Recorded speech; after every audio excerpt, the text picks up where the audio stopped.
एक small stream के ऊपर लगाई गई है कि एक छोटी सी वाटर की स्ट्रीम कहीं से आ रही है, और मैंने इसको क्रॉस सेक्शनल यहाँ पे लगा दिया है नॉच को, और इसके ऊपर से मैं अब वाटर मेजर करूंगा। और यहाँ पे ये ट्रायंगुलर शेप की है, जैसे मैंने बना भी रखा है यहाँ पे ट्रायंगुलर शेप। बट अगर जैसे कि अगर इसी शेप को अगर हम लोग रेक्टेंगुलर शेप कर दें तो ये हो जाएगी हमारी रेक्टेंगुलर नॉच। Rectangular notch. फिर हम लोग ऊपर से जो इसके हेड पास हो रहा है उस हेड को मेजर करेंगे और हम लोग वैल्यू फाइंड कर लेंगे। अगर हम लोग बात करते हैं वियर की, तो ये तो जैसे जब स्मॉल स्ट्रीम्स में या फिर कोई एक्सपेरिमेंटल स्टडीज में जो यूज करते हैं वो छोटे स्केल की, उसको बोलते हैं हम लोग नॉचेस। जब इसी को हम लोग लार्ज स्केल पे हम लोग यूज करेंगे, for example in case of canals, in case of reverse, तो वहां पे हम लोग जो यूज करेंगे वो वियर्स यूज करते हैं। अब वियर्स में आप खुद सोचो, बेसिकली वियर में ये ट्रायंगुलर स्ट्रक्चर बनाना बहुत ज्यादा डिफिकल्ट होता है। होगा ही नहीं होगा। ऐसे ट्रायंगल कट करना बहुत बड़ा वियर है, मतलब सपोज करो बहुत बड़ी नदी है, उस नदी की सपोज करो विड्थ मतलब अप्रोक्सीमेटली मानो 20 मीटर की विड्थ है, 20-25 मीटर की विड्थ है उस नदी की। तो उस नदी की अगर अक्रॉस मुझे वियर बनाना है, तो क्या मैं वियर में ऐसे ट्रायंगुलर नॉच काट सकता हूँ? बहुत डिफिकल्ट होगा काटने। काट तो सकता हूँ नो डाउट। तो हम लोग जनरली वियर को रिवर में प्रिफर करते हैं, ऐसा नहीं बना नहीं सकते, बट प्रिफर करते हैं हम लोग कि हम लोग का रेक्टेंगुलर बने, क्योंकि रेक्टेंगुलर में जनरली जस्ट हम लोगों को एक वॉल बनानी होती है और कुछ नहीं बनाना होता। ये देखो ऐसे। फिर हम लोगों ने यहाँ पे डेरिवेशंस भी करे थे पूरे। हम लोगों ने रेक्टेंगुलर और ट्रायंगुलर नॉच के, रेक्टेंगुलर नॉच का हमारा डेरिवेशन आया था, that is discharge is equal to 2/3 of CD into L under root 2G H की पावर 3/2। उससे शायद नेक्स्ट लेक्चर में फिर हम लोगों ने उसका करा था। आई थिंक हम लोगों ने 2-3 लेक्चर इस पे हम लोगों ने दिए थे अच्छे से, अपने 2-3 लेक्चर दिए थे ना हम लोगों ने। Yes sir.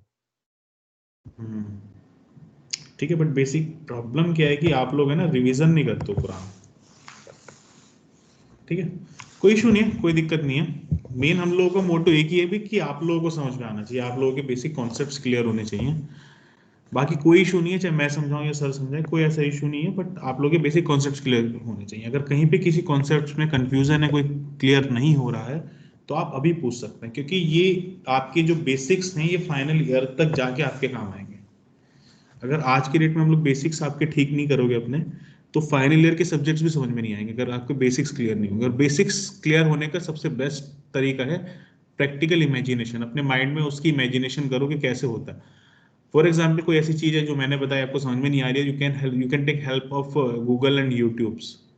वहां पे आपको डायरेक्ट प्रैक्टिकल इमेज दिख जाएगी उसकी।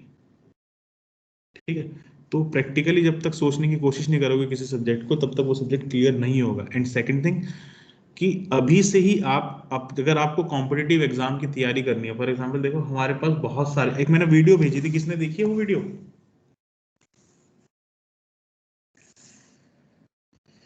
एक वीडियो भेजी थी मैंने कुछ दिन पहले, आई थिंक कल या परसों, मशीन लर्निंग के ऊपर, fluid mechanics and machine learning. देखी किसी ने?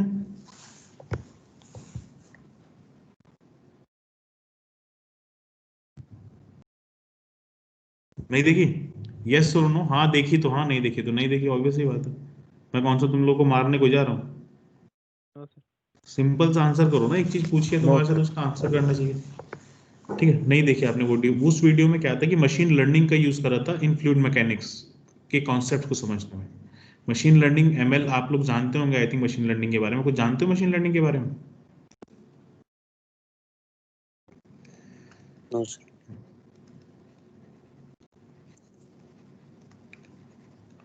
देखो, मशीन लर्निंग सिंपलेस्ट वे में अगर हम लोग समझे, मशीन लर्निंग वो चीज है जिसमें हम लोग मशीन्स को गाइड कर देते हैं कि हमें कैसा काम करना। फॉर एग्जांपल अगर मैं कोई काम कर रहा हूँ, फॉर एग्जांपल मैं आपको पढ़ा रहा हूँ, तो मेरे पढ़ाने में जो पैटर्न्स हैं, जो मैं पढ़ा रहा हूँ, जिस तरह से मैं यहाँ लिखता हूँ, उसी तरह को अगर मैं मशीन में फिट कर दूं, मशीन में उसकी कोडिंग करके मशीन में डाल दूं कि वो मशीन वो काम करने लगे, तो उसी को हम लोग बोलते हैं मशीन लर्निंग। Machine learning. ठीक है, तो फ्लूइड मैकेनिक्स के जो कॉन्सेप्ट्स हैं उनको मशीन लर्निंग की हेल्प से समझाया गया है। ठीक है, कोई फॉर एग्जांपल किसी टाइप का फ्लो हो रहा है, तो फ्लो मुझे पता है, मैं बुक्स में पढ़ रहा हूं कि मेरा इस टाइप का फ्लो होता है, तो उसको ये बोलते हैं। बट अगर मैं उसको विजुअलाइज कर लूँ तो वो फ्लो मुझे ज्यादा अच्छे से समझ में आ जाएगा। या जब मैं एक्सपेरिमेंट कर रहा हूँ फॉर एग्जाम्पल, उस एक्सपेरिमेंट को मैं विजुअलाइज कर लूँ, उसके रिजल्ट्स के बेसिस पे मैं उसको विजुअलाइज कर लूँ तो वो मुझे ज्यादा अच्छे से क्लियर हो जाएगा। तो वहां पे मशीन लर्निंग का यूज किया था। अभी आप लोगों के पास, हम लोग सिविल यूज कर रहे हैं, सिविल को अगर आप, हम लोग पुराने तरीके से सिविल पढ़ते रहेंगे तो हम लोग कभी भी ग्रोथ नहीं कर पाएंगे। तो हम लोग को इंटरडिसिप्लिनरी चलना पड़ेगा। तभी आप लोगों के साथ इंट्रोड्यूस हुए हैं पाइथन, जिसको आपको एक बहुत बड़ा सरदर्द लगता है। पाइथन, सॉरी पाइथन, वो एक बहुत बड़ा स्कोप है, बहुत बड़ा स्कोप है सिविल के साथ मिक्स करने का। इसको, पाइथन को सिविल के साथ मिक्स करके आप बहुत सारी चीजें कर सकते हो। अभी हम लोगों का जो चल रहा है ट्रेंड, वो एक ट्रेंड चल रहा है कि हमें कुछ भी चीज सीखनी है, हमें इंटरडिसिप्लिनरी आना चाहिए, कि मतलब दो तीन ब्रांचों को मिक्स करके हम लोग कोई काम करें। इसलिए मैंने आपको वहां पे भेजा था कि मशीन लर्निंग की हेल्प से हम लोग फ्लूइड मैकेनिक्स में कैसे कुछ कर सकते हैं हम लोग। तो हम लोगों ने यहाँ पे कंप्यूटर साइंस प्लस सिविल दोनों को हम लोगों ने एक साथ करा, क्योंकि हम लोगों को आउटकम पे डिपेंड करता है कि हमारा आउटकम क्या निकल के आ रहा है, वो अच्छा होना चाहिए। ठीक है, जब आप लोग बाहर निकलोगे मार्केट में, आपके पास बहुत सारे ऑप्शंस रहेंगे। अगर आपको कॉम्पिटिटिव एनवायरनमेंट में जाना है तो कॉम्पिटिशन की तैयारी करोगे। अगर आपको डिजाइनिंग के फील्ड में जाना है सिविल में, तो डिजाइनिंग करोगे।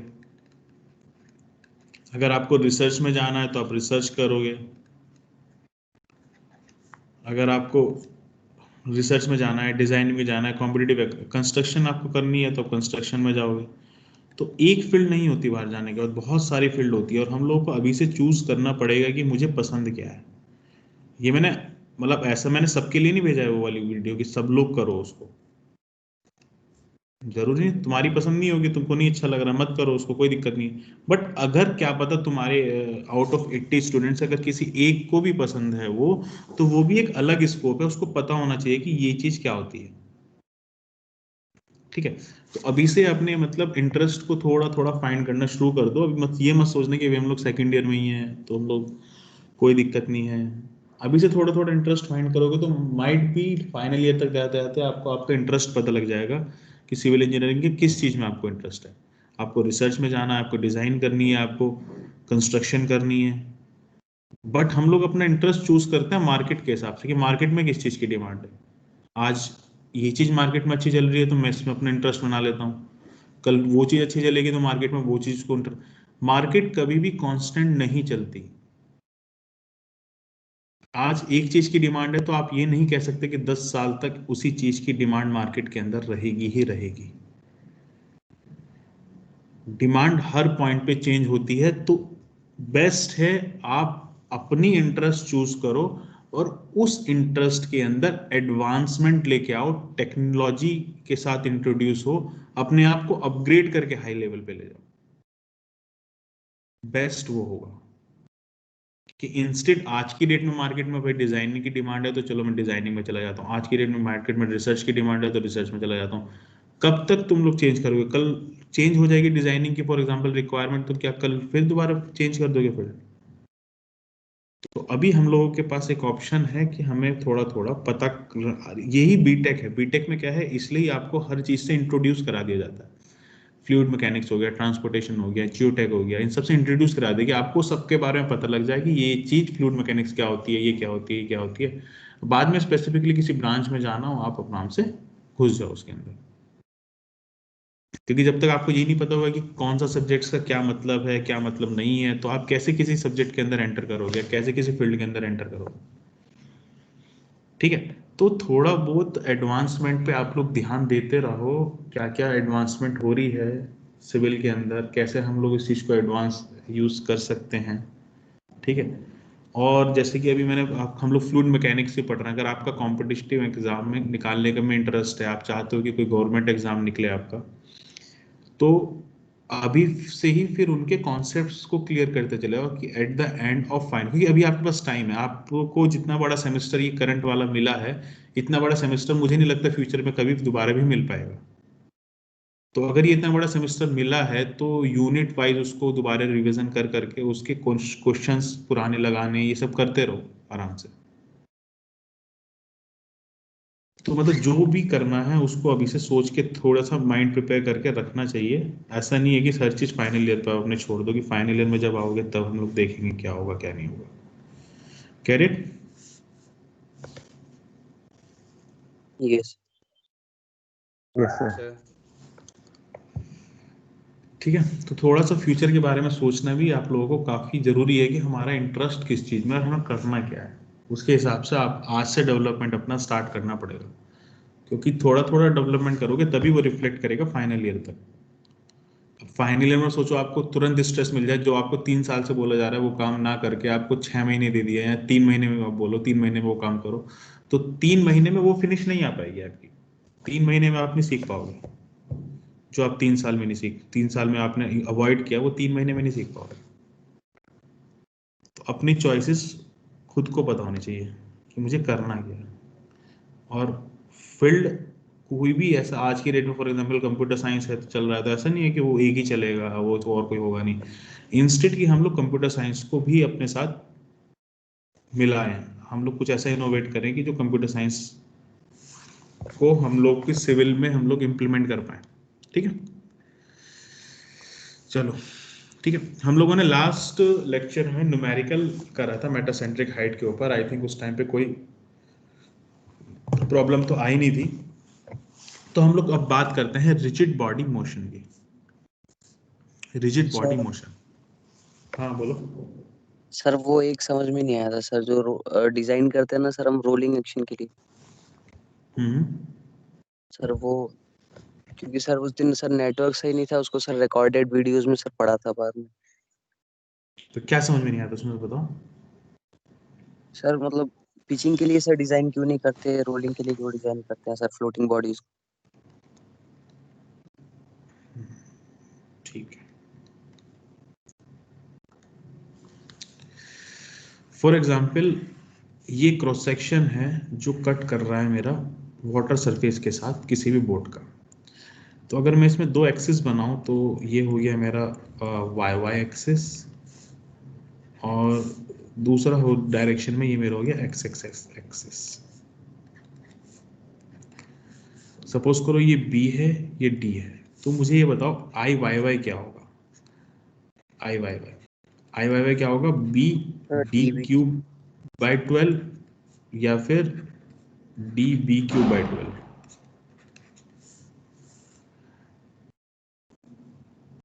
सर डीबी क्या क्यूब हो, होगा sir. D B cube by 12, ये मेरा है आई वाई वाई। तो जब आई वाई वाई का मतलब क्या है कि इसके अबाउट मेरा अगर आई एक्सिस आई वाई वाई एक्सिस के अबाउट अगर मेरी कोई बॉडी रोटेट कर रही है तो हम लोग उसको बोलते हैं रोलिंग एक्शन। यस और ये है मेरा क्या, आई एक्स एक्स, ये है मेरा आई एक्स एक्स। और आई एक्स एक्सिस के अबाउट अगर किसी कोई बड़ी बॉडी रोल कर रही है तो उसको बोलते हैं हम लोग पिचिंग एक्शन।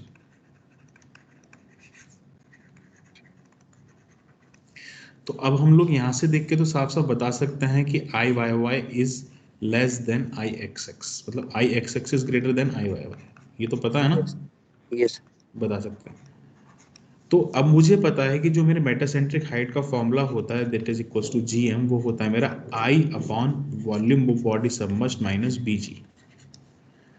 तो मैं यहाँ पे अगर सपोज करो आई वाई वाई रखूंगा, आई अगर मैं जी एम को निकालूंगा एक्स डायरेक्शन में यहाँ पे एक्स एक्स रख के, तो और ऐसे जी एम निकालूंगा वाई वाई वाई डायरेक्शन में आई वाई वाई रख के, तो मैं कह सकता हूँ कि मेरी जी एम एक्स की वैल्यू, एक्स डायरेक्शन में जो जी एम निकालूंगा उसकी वैल्यू ज़्यादा होगी वाई डायरेक्शन से। ठीक यस है, तो अगर मैं वाई डायरेक्शन में अगर मैं उसको सेफ प्रूव कर दूं, अगर वाई डायरेक्शन में मेरी सेफ हुई तो एक्स डायरेक्शन में अपने आप सेफ हो जाएगी, क्योंकि उसकी तो मेटासेंट्रिक हाइट उससे ज़्यादा ही है। सपोज यस करो ये जी है, तो अगर जितनी ऑब्वियस सी बात है जितनी ज्यादा मेटासेंट्रिक हाइट होगी उतना ही स्टेबल होगा मेरा कोई भी कंपाउंड, क्योंकि हम लोग ये देख चुके हैं for stability GM is equal to greater should be greater than 0। Zero yes sir तभी तभी हमारा स्टेबल इक्विलिब्रियम होता था ना। तो ये यस मुझे सर पता है। तो जीएम जितना ज्यादा बड़ा होगा उतना ज्यादा स्टेबल होगा। तो अगर वाई मेरा पॉजिटिव आ गया तो एक्स डायरेक्शन में अपने आप स्टेबल हो जाएगा। तो यस इसलिए हमने, और वाई डायरेक्शन में क्या है, वाई डायरेक्शन में है रोलिंग एक्शन। तो इसलिए हमने बोला था कि हम लोग जब मेटासेंट्रिक हाइट निकालते हैं तो हम लोग रोलिंग एक्शन के लिए निकालते हैं, पिचिंग एक्शन के लिए नहीं निकालते हैं। क्योंकि अगर हमारी जो बोट या फिर कोई भी चीज जो फ्लोट कर रही है, अगर वो रोलिंग एक्शन में स्टेबल हो गई तो पिचिंग एक्शन में वो अपना आप ही स्टेबल हो जाएगी। यस क्लियर है? यस सबको क्लियर है ना ये वाला point? Yes, sir. Yes, sir. ठीक है, तो नेक्स्ट लोग बात करते हैं अब अपने रिजिड बॉडी मोशन की। रिजिड बॉडी मोशन, ठीक है, क्या होता है रिजिड बॉडी मोशन? सबसे पहले कोई बताएगा? सर रिलेटिव वेलोसिटी 0 होती है। गुड। रिजिड बॉडी मोशन क्या है? रिजिड बॉडी मोशन वो मोशन है, motion in which relative velocity is zero। मतलब क्या है इसका? मतलब क्या है? मैं पहले बात करता हूं वर्ड से। रिजिड, रिजिड क्या होता है? What is rigid body? या आपने आई थिंक मैकेनिक्स में पढ़ा होगा, क्या होता है रिजिड बॉडी? सर सर कोई भी जिसमें जिस बॉडी में सर कोई सप्लाई करे। चेंजेस नहीं हो सकता सर, सेफ साइड में। मतलब सिंपल वर्ड में मैं लिखता हूं, body which can not deform.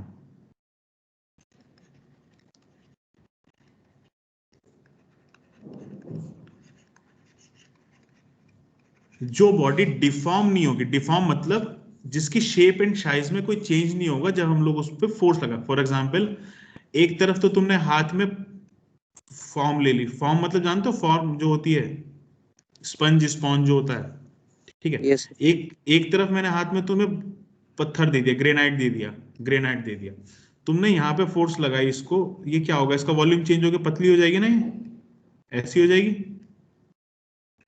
Yes वहीं पे तुमने अगर यहाँ पे फोर्स लगाया ग्रेनाइट पे, तो ग्रेनाइट अपना शेप को चेंज करेगा? नो पत्थर अपनी शेप चेंज कर लेगा? नहीं करेगा पत्थर अपनी चेंज। तो हम लोग कहते हैं ये एक रिजिड बॉडी है। बट इस वर्ल्ड में कोई भी अभी तक आइडियली रिजिड बॉडी नहीं है। कुछ ना कुछ डिफॉर्मेशन तो होता ही है, आइडियली रिजिड बॉडी नहीं होती, बट हम लोग इतना कम डिफॉर्म हो हमें पता ना लगे, बट कुछ ना कुछ डिफॉर्मेशन होता है। तो जो बॉडी डिफॉर्म नहीं होती उस बॉडी को मैं बोलता हूं रिजिड बॉडी। करेक्ट। अब रिजिड बॉडी मोशन क्या है? हमने क्यों बोला कि वेलोसिटी 0 है तो रिजिड बॉडी मोशन होता है? Relative velocity, sorry. For example, अगर इसी ग्रेनाइट के पत्थर को मैं अपने हाथ में लेके आगे की तरफ मूव कर रहा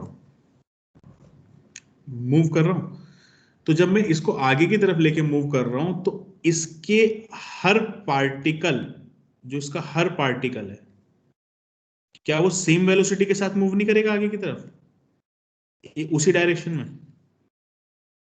यस सर। Yes sir. ठीक है। तो जो इसके अंदर का हर पार्टिकल है वो सेम वेलोसिटी के साथ आगे की डायरेक्शन में मूव करेगा, सेम वेलोसिटी के साथ। और जब सेम वेलोसिटी की, अगर वेलोसिटी मेरी अंदर के पार्टिकल की कांस्टेंट है और मैं कह रहा हूं कि रिलेटिव वेलोसिटी 0, अगर कांस्टेंट है इसका मतलब रिलेटिव वेलोसिटी क्या है? 0।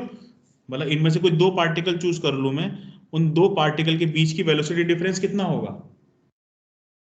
0 क्योंकि हर पार्टिकल किस वेलोसिटी के साथ चल रहा है? v के साथ, तो हो जाएगा 0। और नेट वेलोसिटी 0 होगी तो we can say that acceleration is equals to 0। ये भी कह सकते हैं हम लोग, ठीक है। ठीक है, अब मैं यही कह रहा हूं कि अगर, तो इस टाइप के मोशन को हम लोगों ने बोलते हैं रिजिड बॉडी मोशन।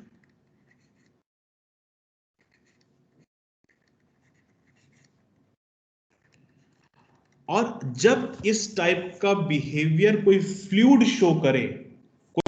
शो करे तो हम लोग बोलते हैं rigid body motion in fluid. इसलिए हम लोगों ने इस फ्लूइड के मोशन को बोला rigid body motion. Correct. For example एक मेरी फ्लूइड है, अगर इस फ्लूइड को मैं अगर किसी वेलोसिटी के साथ v वेलोसिटी के साथ आगे की साइड मूव कर रहा हूं इस फ्लूइड को, तो अगर इसके हर पार्टिकल की वेलोसिटी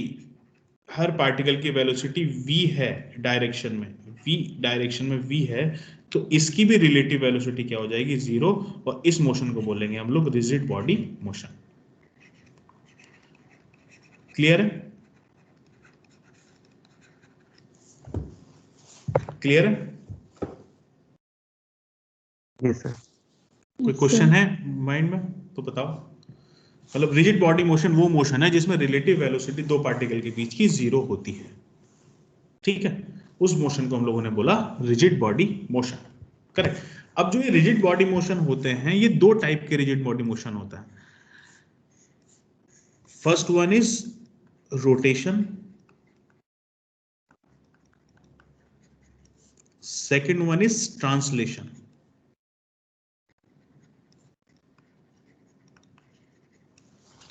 इसको समझने के लिए सबसे बेस्ट एग्जाम्पल होगा, अभी एग्जाम्पल तो बाद में बताऊंगा, पहले होता क्या है ये बताता हूं। फॉर एग्जाम्पल ये तीन डायरेक्शन है x, y एंड z। अगर कोई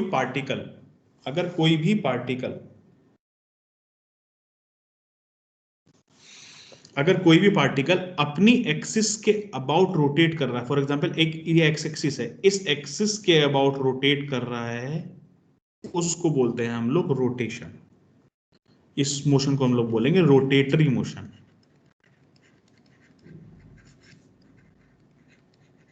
किसी भी एक्सिस के अबाउट, चाहे एक्स हो, चाहे वाई हो, चाहे जेड हो, या कोई और भी एक्सिस लिया हम लोगों ने, उसके एक्सिस के अबाउट अगर वो मूव कर रहा है। बट अगर वो पार्टिकल इनमें से किसी भी एक्सिस के अबाउट स्ट्रेट मूव कर रहा है, ऐसे या फिर इस तरह से स्ट्रेट मूव कर रहा है, उसको बोलते हैं हम लोग, क्या बोलते हैं इसको?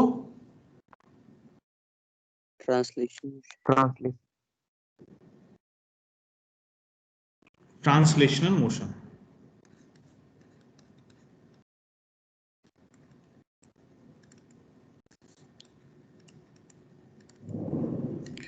सबसे बेस्ट एग्जांपल है, एक साइकिल है आपके पास, साइकिल चलाई है सब लोगों ने? नहीं? Yes sir. Yes sir. Yes. हाँ, साइकिल को स्टैंड पे लगा के मैं बना देता हूँ, छोटी साइकिल ऐसी कुछ होती है ना, कैसे ऐसी कुछ, यहाँ पेंडल लगा होगा, ठीक है ऐसे। तो अब साइकिल को आपने स्टैंड पे लगा दिया, ठीक है, और साइकिल को स्टैंड पे लगा के अब आप यहाँ पे पेडल जो होता है, पेडल उसको मार रहे हो, उसको पेडल को कर रहे हो, फोर्स लगा रहे हो पेडल पे, तो क्या होगा? टायर का क्या होगा? टायर रोटेट कर रहा है, रोटेट करना शुरू करेगा ना। Yes sir. Yes sir. तो एक ही वो अपनी एक्सिस के अबाउट रोटेट कर रहा है, अपनी एक्सिस के अबाउट। तो इस टाइप के मोशन को हम लोगों ने बोला रोटेटरी मोशन।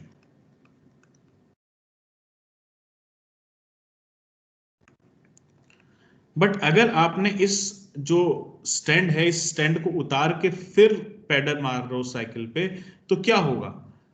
वो टायर रोटेट तो कर रहा है एक्सिस के अबाउट, साथ साथ आगे भी मूव कर रहा है। तो यहां पे कौन सा मोशन होगा? Rotatory plus translation. Rotatory motion भी होगा यहाँ पे, और साथ में यहाँ पे ट्रांसलेशनल मोशन भी होगा।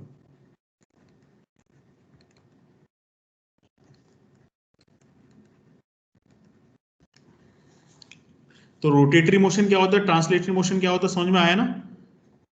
यस। Yes sir. ठीक है, तो मैं यहां लिख देता हूं, when particle rotates about its axis,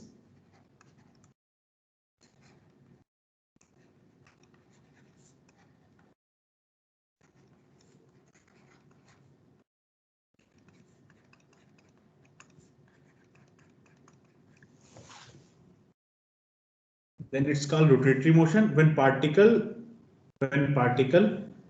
क्या होगा दूसरा बताओ? Translate, when particle moves in a straight direction,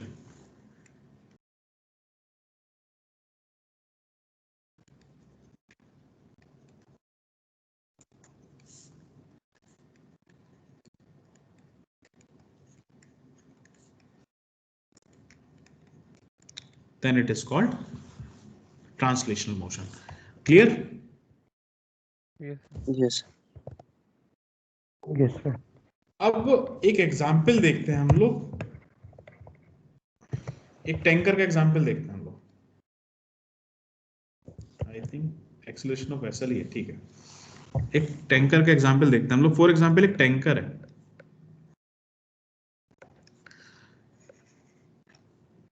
उसके अंदर कोई भी फ्लूइड है, वो आगे जा रहा है।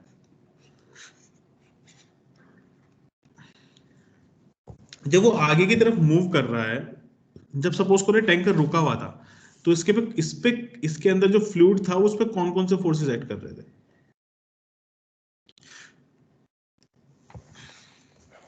जो फ्लूइड था वो उस पर कौन कौन से फोर्सेस एक्ट कर रहे थे? प्रेशर लग रहा होगा।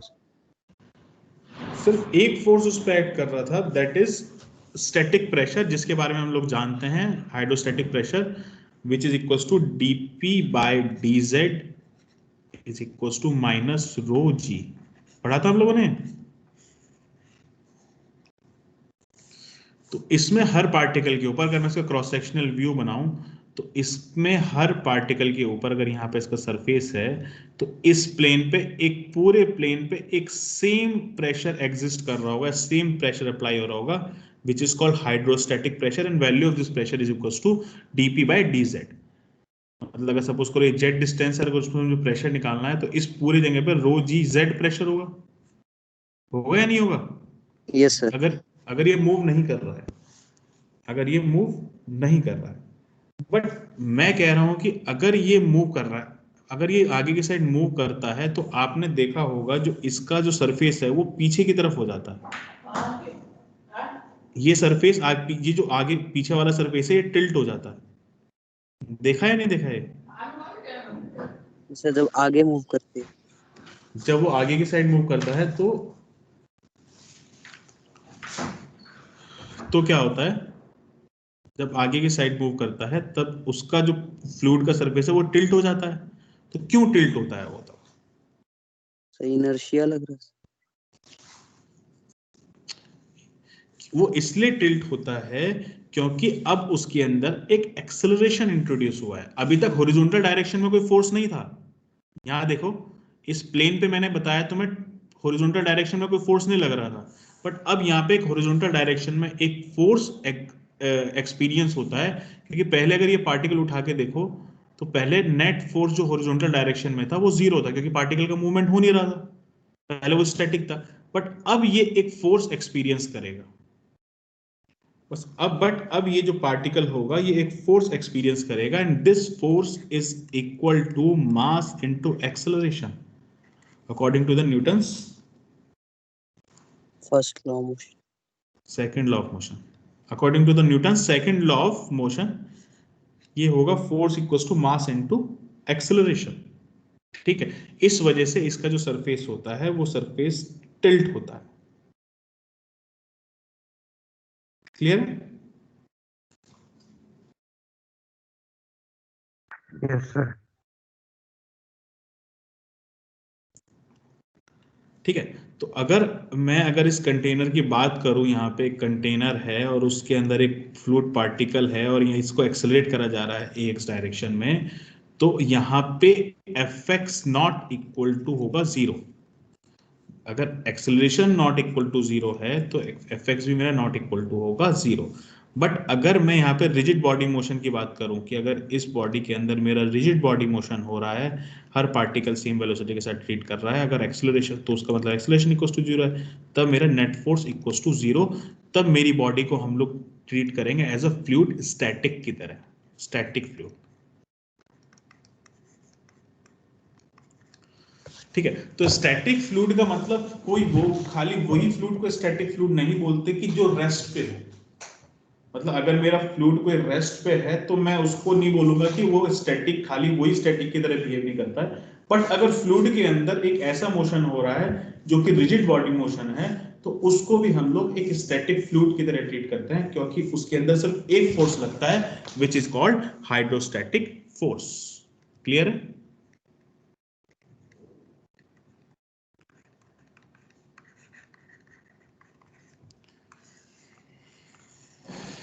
क्लियर है? Yes sir. अगर कंफ्यूज हो रहे हैं लोग, ठीक है।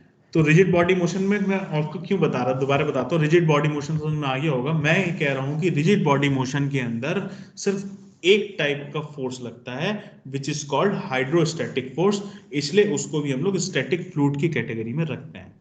अगर उस पे रिजिड बॉडी मोशन नहीं हो रहा है, मतलब कि acceleration does not equal to 0 है, तो उस पे एक एक्सटर्नल फोर्स लगता है which is equal to Fx, और Fx equal to mass into acceleration. But अगर ये एक्सेलरेशन 0 हो जाएगा तो ये फोर्स मेरा 0 हो जाता है, और वहां पे सिर्फ एक फोर्स लगता है, हाइड्रोस्टैटिक फोर्स। अब इस केस में इसके ऊपर दो फोर्सेस लग रहे होंगे। First one is hydrostatic force, force weight की वजह से, दूसरा जो एक्सेलरेशन की वजह से जो फोर्स आया। क्लियर है?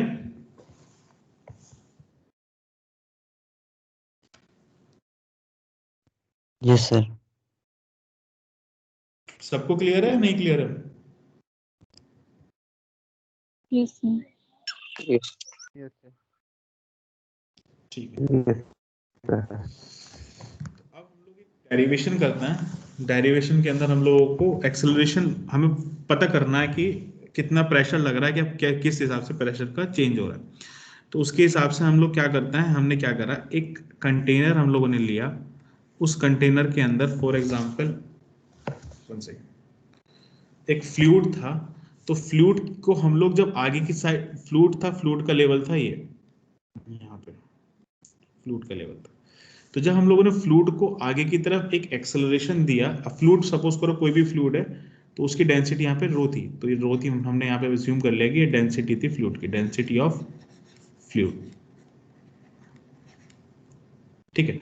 तो जब हम लोगों ने इस फ्लूइड को यहाँ पे आगे एक्सेलरेशन दिया, एक्सेलरेशन देने की वजह से क्या होगा, कोई भी कंटेनर, तो अपने हाथ में ग्लास लेके अगर आगे की तरफ भाग रहे हो तो क्या होगा, पानी का जो लेवल होगा सरफेस का वो इस तरह से होगा, नहीं होगा, ऐसे हो जाएगा। Yes sir. यस हाँ हाँ। तो अब हम लोग इसका पता करते हैं कि कितना, क्या, कैसे हमारा प्रेशर का वेरिएशन होता है इसके अंदर। ऐसे केस में हमारा प्रेशर का वेरिएशन करो, तो ऐसे प्रेशर के वेरिएशन फाइंड करने के लिए सबसे बेस्ट है, बेस्ट क्या, हम लोगों ने आज तक जितने प्रेशर के वेरिएशन किए हैं, हम लोग क्या करते हैं, एक एलिमेंट मान लेते हैं कि उस एलिमेंट पे क्या चेंजेस होंगे हम देख लेंगे, फिर बाद में उसको हम लोग सबके लिए अप्लाई कर लेंगे। तो हमने क्या करा, एक एलिमेंट ले लिया, यहाँ पे अंदर एक एज्यूम कर लिया हम लोगों ने, assume element inside fluid container of area dA, ठीक है। डी एरिया का कोई भी एलिमेंट ऐसा कर लो। अब इस कंटेनर, इस पे नेट, इस पे इधर की साइड कोई प्रेशर लग रहा होगा, फॉर एग्जांपल P1 मान लिया, यहाँ पे कोई प्रेशर लग रहा होगा, मान लिया P2 है यहाँ पे, ठीक है। तो प्रेशर फोर्स क्या होगी, P2 इंटू डी ए, P1 इंटू डी ए, P2 इंटू डी ए। ये तो प्रेशर फोर्स होगी ना, क्योंकि एलिमेंट का एरिया मुझे पता है डी ए, ठीक है। इस एलिमेंट की जो लेंथ है फॉर एग्जांपल ये है dx, और अंदर जो एलिमेंट का एरिया वो d है, ठीक है। तो मुझे पता है Newton second law of motion क्या बोलता है, according to Newton's second law of motion. बताओ दीपक क्या होता है? Sir, rate of change of momentum is directly proportional to applied force. हाँ, मतलब rate of change of linear momentum is directly proportional to net force acting in that direction. तो उससे हम लोगों को पता है कि हम लोगों ने पहले भी डिराइव किया था कि Fx, मतलब Fx क्या है यहाँ पे, net force in that direction is equal to mass into acceleration. और नेट फोर्स इस डायरेक्शन में क्या लग रही है, तो we can say that net force equals to P1 into D A minus P2 into D A is equals to mass into acceleration, ठीक है। तो अब P1 into D A minus P2 into D A, mass को हम लोग ऐसे लिख सकते हैं, density into volume. Yes sir. ठीक है, तो डेंसिटी क्या होगी मेरी, डेंसिटी क्या होगी, डेंसिटी तो रो ही होगी, वॉल्यूम क्या होगा, D A into D X into A X, और ये हो गया P1 minus P2 D A is equal to, अब ये डी से डी ए कैंसिल आउट हो जाएगा, तो can we say that P1 minus P2 is equal to rho D X और ए एक्स, ठीक है। और P1 माइनस P2 को हम लोग लिखते हैं dP, मतलब P1 माइनस P2 हो गया dP,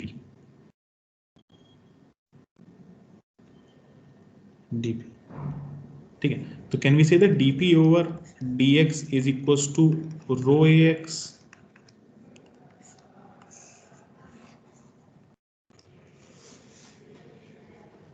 लिख सकता हूं, यस Yes, sir. ठीक है। अब यहाँ पे एक चीज और देखो, मैंने dP ओवर dx को ये तो प्रूव कर दिया इक्वल्स टू रो x, तो हमें पता है कि P1 जो है वो बड़ा है P2 से, होगा या नहीं होगा P1 बड़ा P2 से,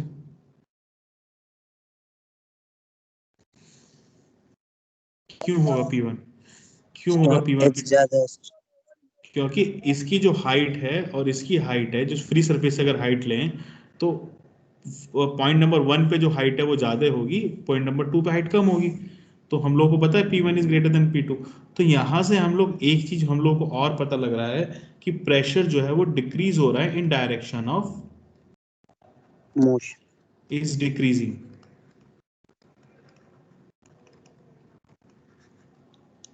अलोंग लेंथ,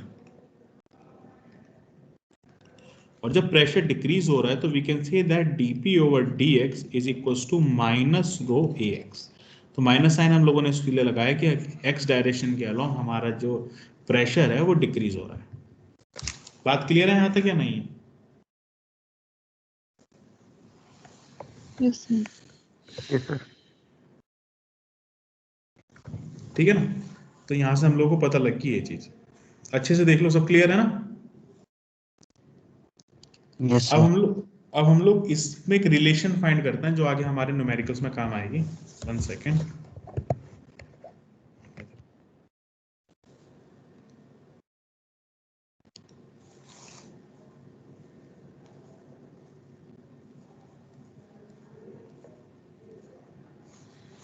अभी हम लोगों को पता है, फॉर एग्जाम्पल हमने यहाँ पे कंटेनर लिया था, हमने इस कंटेनर में एक लेवल था, जैसे कि मैं अभी तो जो हम लोगों ने किया वही बता रहा हूँ, जब आगे एक्सेलरेशन दिया था तो इसका ये लेवल हुआ था, ये लेवल होता जब हमने आगे एक्सेलरेशन दिया था, जब आगे एक्सेलरेशन दिया था तो ये लेवल हुआ था, तो हम लोगों ने यहाँ पे एक एलिमेंट माना था, और इस एलिमेंट पे हम लोगों ने यहाँ से देखा कि प्रेशर जो है वो डिक्रीज हो रहा है डायरेक्शन ऑफ फ्लो। सपोज करो ये एंगल थीटा है, जो एंगल बना रहा है थीटा, मुझे ये एंगल पता करना है कि ये एंगल कितना है, मतलब कि कितना एक्सेलरेशन देने पे कितना एंगल बना रहा है, मुझे ये पता करना है। तो अभी हम लोगों ने ये तो पता ही करा है कि dP over dx is equals to rho ax, ठीक है। तो can we say that P1 minus P2 is equals to rho ax dx, yes Yes, और sir. We can also say that, suppose करो ये यहां से जो डिस्टेंस है इस पॉइंट से इस पॉइंट तक की, ये डिस्टेंस है h1, और यहां इस पॉइंट से इस पॉइंट तक की डिस्टेंस है h2, तो can we say that P1 equals to rho g h1 minus rho g h2 is equals to rho ax dx, yes तो रो से तो रो कैंसिल आउट हो गया मेरा, तो h1 minus h2 upon dx is equals to ax upon g, yes ये क्या है?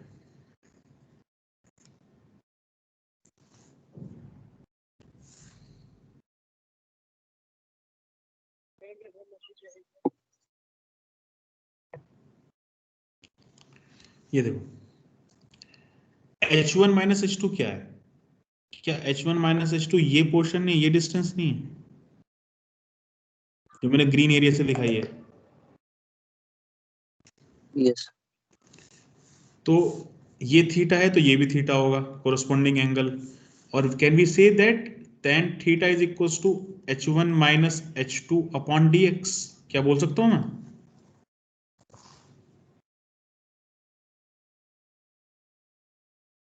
नहीं समझ में आया? Yes sir. नहीं समझ में आया? यस सर बोल सकते। सपोज मैं दोबारा करके दिखाता हूँ। सपोज करो ये दो पॉइंट हैं, ये H1 है, ये H2 है। तो इन दोनों में जो डिफरेंस होगा वो क्या होगा? यही तो होगा ना H1 माइनस H2, ये वाला। ये वाला पॉइंट। और ये डिस्टेंस है मेरा dx, और यहाँ थीटा है तो कोरस्पॉन्डिंग एंगल थीटा। तो can we say that tan theta is equal to H1 minus H2 upon dx? Yes sir. तो हम लोग यहाँ पे ऐसे भी लिख सकते हैं tan theta is equal to ax upon g।